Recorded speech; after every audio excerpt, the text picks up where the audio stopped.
They say when a storm rolls and from the east, something ancient stirs in the forgotten places of the world. And in the summer of 2023, during the worst lightning storm our town had seen in decades, we found something we were never meant to find. It all started as a dare. Me, Kyle, Emily, and my younger brother Liam, we were just for teenagers looking for a thrill. Our town, Hollow Creek, is surrounded by dense woods, forgotten roads, and urban legends. One of the oldest was about St. Mercy's Church, an abandoned chapel in the middle of nowhere, said to have been struck by lightning 66 years ago, burning the altar and everything on it. They said no one ever rebuilt it, but no one ever left it either. That night the storm was so intense, it felt like the sky was tearing open. Trees bent, power flickered.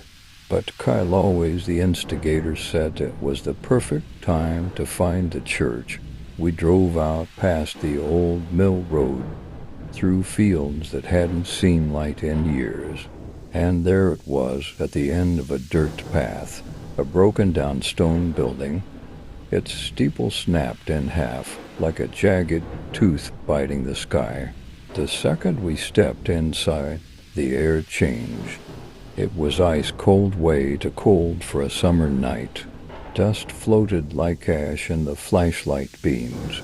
The floorboards creaked like whispers under our feet.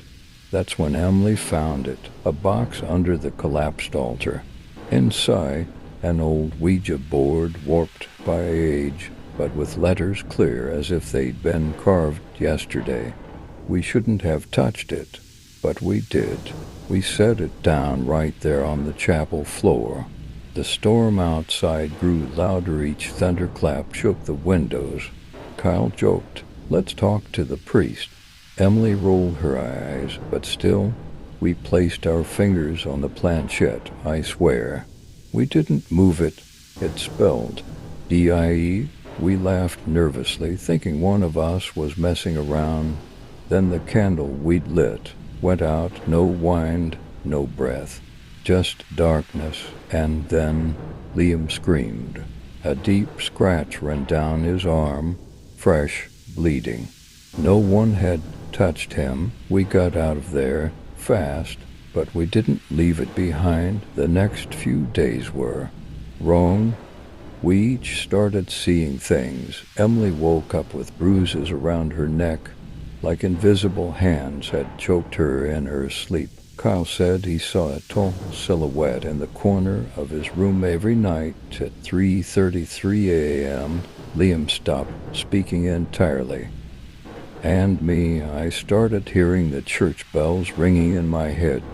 Even though the bell tower had collapsed decades ago, we tried to destroy the Ouija board, burn it, smash it, bury it. It always came back, in our lockers, in our cars.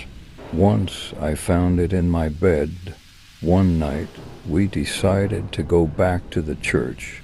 We thought maybe putting it back where we found it would end it all. But the church had changed. It wasn't abandoned anymore. There were candles burning in the windows and chanting inside.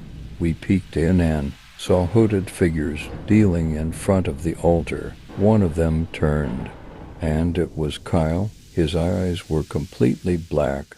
Emily screamed, and the chanting stopped.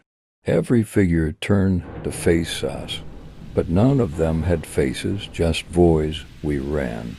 I don't remember how we got back to the car.